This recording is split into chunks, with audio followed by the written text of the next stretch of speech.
Greetings and welcome to the wild, weird, and wacky world of the Word.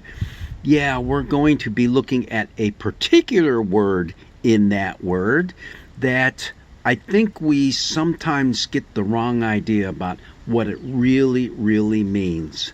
It comes from our gospel text, the 24th chapter of Matthew, and it's a word that has now become, in our English context of relative recent years, to mean the second coming of Christ. Maybe you know what that word is. It starts with a P. It's called the parousia. The parousia. It's a Greek word that literally means being besides. Yeah, being right alongside. A better translation would be a coming or an arrival. And yep, we've turned it into a technical term meaning the second coming of Christ, but that is not what it really means in Scripture. All right? It's a term that throughout the Bible, the whole Bible, it turns up 24 times, which isn't a whole lot, but in the Gospels, it only shows up 4 times. Now, if you're thinking it's referring to the second coming of Jesus, it would turn up a lot more than that, right? Nope, just 4 times. All of them in our chapter that we're looking at from the Gospel of Matthew.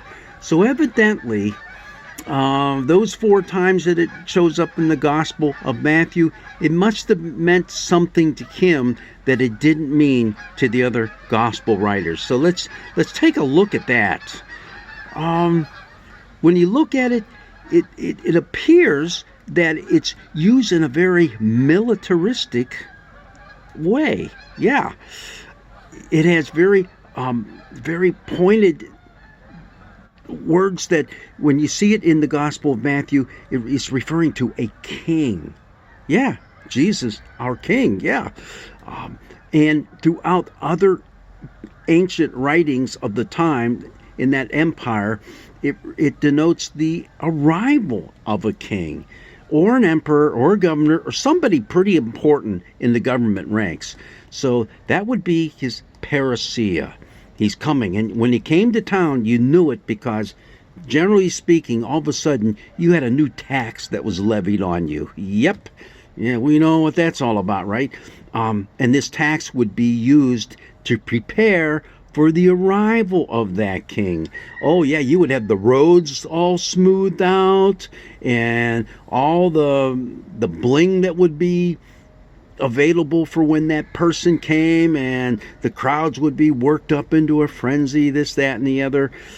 So if you didn't join in on the festivities, you know what it meant. It meant you could be thrown in prison. And if you were to protest against the coming of that king, you could be executed. Wow. Whoa. Parousia? The coming? The arrival? In the Latin, it's called the Adventus. Oh, that's how we get the whole term for Advent, our season that we're in right now. Okay. So, what's happening here? Well, Matthew uses the term a little bit different. Remember I said it occurs 24 times throughout Scripture? The Apostle Paul uses the term parousia to specifically refer to Jesus coming again, all right? So he's very big on that. In fact, many times he even, at the beginning of his own ministry, he would say, you know what, maybe it's better you don't even get married and have kids, okay? Because Jesus is coming anytime, and we have to be ready for that, and we have to get the good news out to everybody so that everybody can take part in his coming. Because he did promise he was going to come back again. Well, yeah, Paul, yeah. It's also found in other passages too, in the same word, when he's talking about the arrival of other people. You know, some of his colleagues, some other important individuals. We find that throughout the New Testament writings as well. Even in the book of James, Second Peter, I'm looking here in my notes here a couple times in Second Peter. It refers to the day of the Lord, the day of God coming. Yeah. You know where it never occurs? The term parousia never occurs in the book of Revelation. Not once. Surprised? I'm surprised as well. But this all has to do with the fact that Jesus comes to us all the time.